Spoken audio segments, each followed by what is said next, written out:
ओम साई राम श्रोताओं, आपका दिन मंगलमय हो। मैं जानती हूँ आप साईं सचरित्र के अद्भुत लाभ से परिचित हैं, पढ़ना भी चाहते हैं, पर पढ़ने में मन ही नहीं लगता, इसलिए पढ़ना कठिन हो जाता है ना। आज से यह फिक्र छोड़ दीजिए, क्योंकि मैं आपको हर अध्याय के भावार्थ को बिल्कुल संक्षेप में कर बस कुछ ही मिनटों में सुना दूंगी। पर इसे पूरा अवश्य सुने, क्योंकि धार्मिक कथाएं अधूरा सुनने का फल उल्टा भी हो सकता है। वैसे भी बाबा ने स्वयं ही कहा है कि उनके चरित्र को पढ़ना या श्रवण करना दोनों का फल बराबर ही है। फिर चिंता किस बात की। सुनिए आज का अध्याय नंबर 18-19। चूंकि इन दोनों अध्यायों को एक साथ ही लिखा गया है, इसलिए मैं इन दोनों को एक साथ ही सुना रही हूँ। पर आप फिक्र न करें, मैं बहुत कम समय में ही सुना दूंगी। श्री साठे। यह तो हम जानते ही हैं कि सद्गुरु पहले अपने शिष्य की योग्यता पर ध्यान देते हैं, उनके चित्त को जरा भी डावाडोल होने से रोक उपयुक्त उपदेश देकर आत्मानुभूति की ओर अग्रसर करते हैं। एक महानुभाव का नाम श्री साठे था। उन्हें व्यापार में अधिक हानि होने से बड़ा धक्का लगा।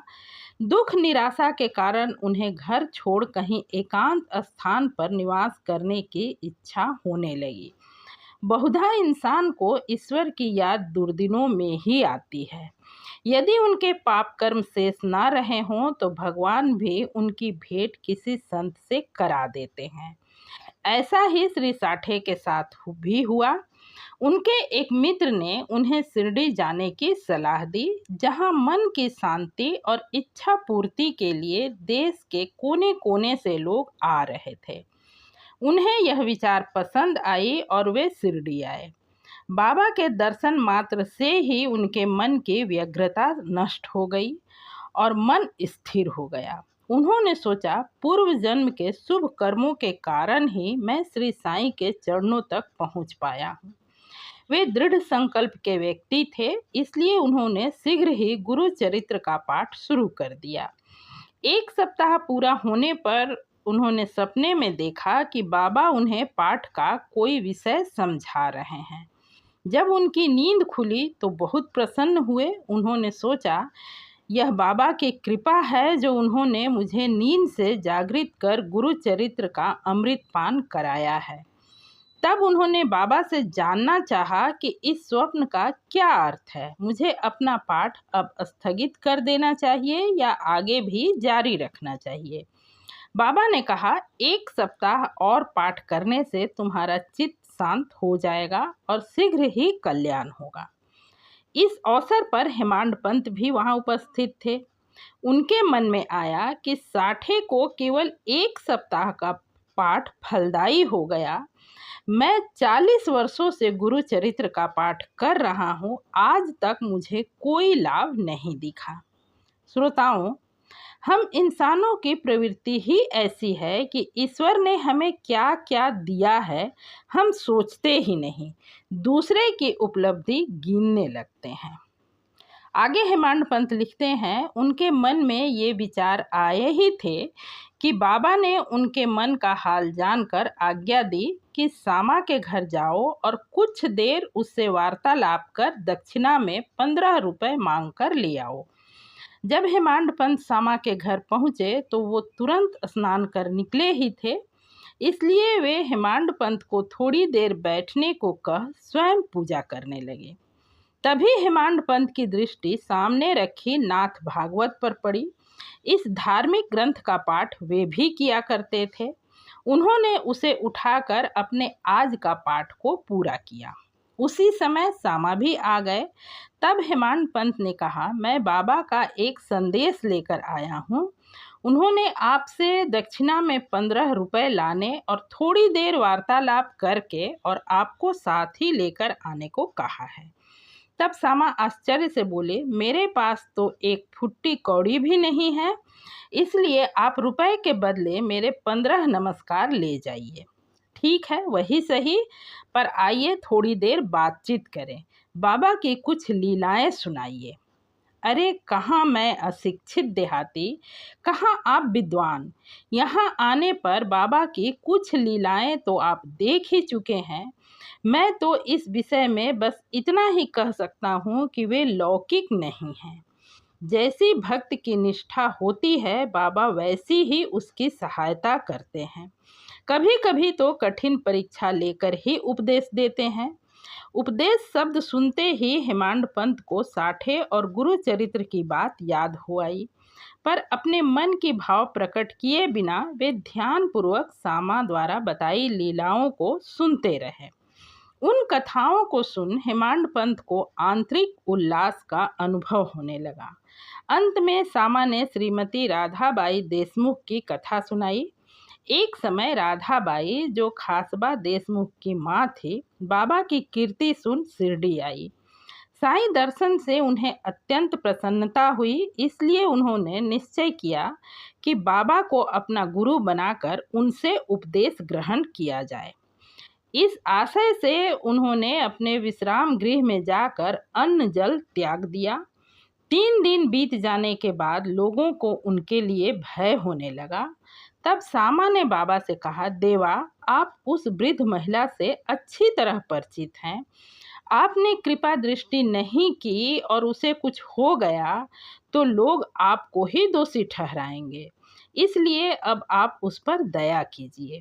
बाबा ने उसे अपने पास बुलाया और मधुर स्वर में बोले, हे माता, व्यर्थ ही क्यों मृत्यु को आलिंगन करना चाहती हो। मैं जो कहता हूँ उसे ध्यान से सुनो। मैं अपनी कथा तुम्हें सुनाता हूँ। मेरे गुरु जो सिद्ध पुरुष थे, मेरी प्रबल इच्छा थी कि जिस प्रकार हो उनसे मंत्र प्राप्त करूं। उन्होंने पहले मेरा मुंडन कर दक्षिणा में 2 पैसे मांगे, जो मैंने तुरंत दे दिए। यहाँ 2 पैसों का अर्थ है दृढ़ निश्चय और धैर्य। जब मैंने ये दोनों वस्तुएं उन्हें अर्पित कर दी तो वे बहुत प्रसन्न हुए। मैंने 12 वर्ष तक उनकी चरणों की सेवा की। उनके समान कोई विरला ही गुरु मिलेगा। जब मैं उनकी ओर निहारता, मुझे ऐसा प्रतीत होता वे गंभीर मुद्रा में ध्यान मग्न हैं। तब हम दोनों ही आनंदित हो जाते।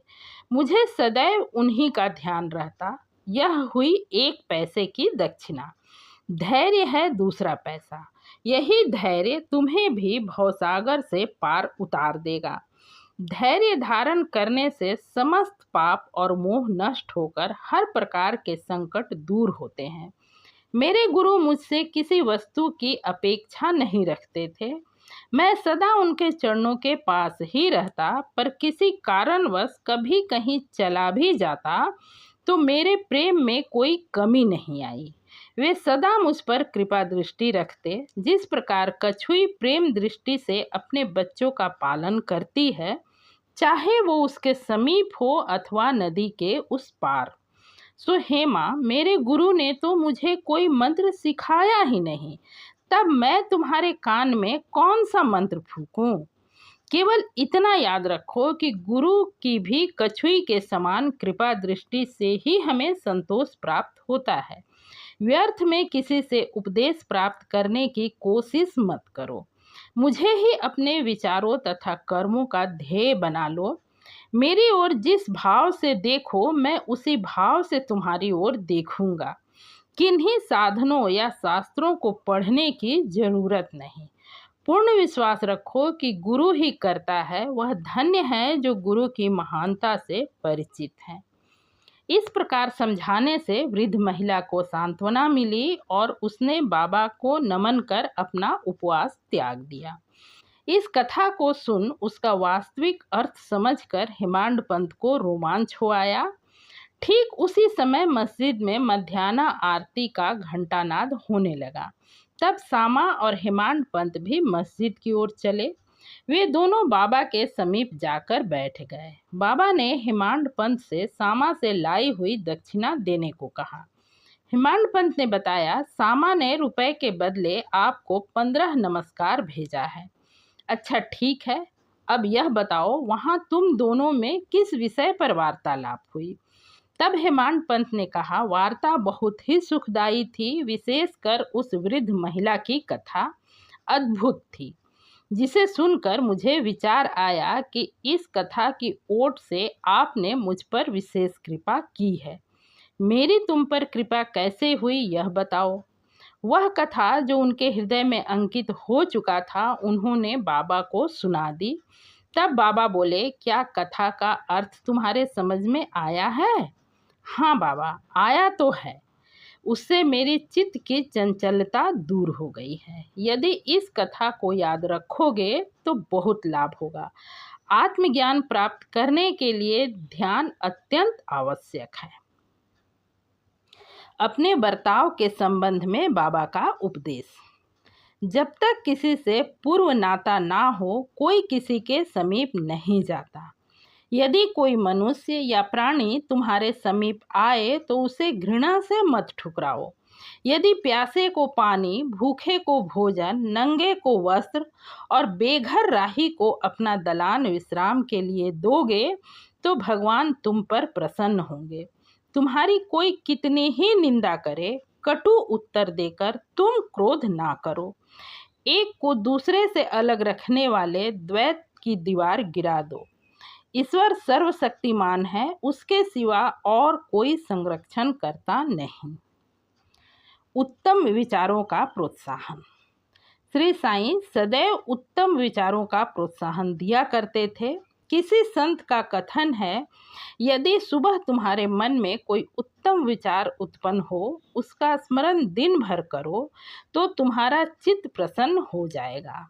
हेमाडपंत भी इसका अनुभव करना चाहते थे, इसलिए अगले गुरुवार को पूरा दिन नाम स्मरण और कीर्तन में ही व्यतीत हो, ऐसा विचार कर सो गए।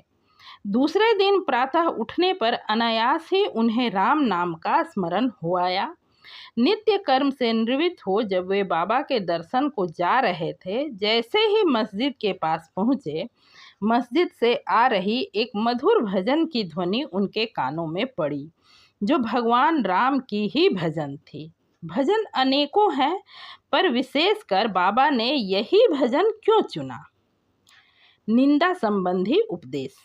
उपदेश देने के लिए बाबा का कोई समय या स्थान निश्चित नहीं था।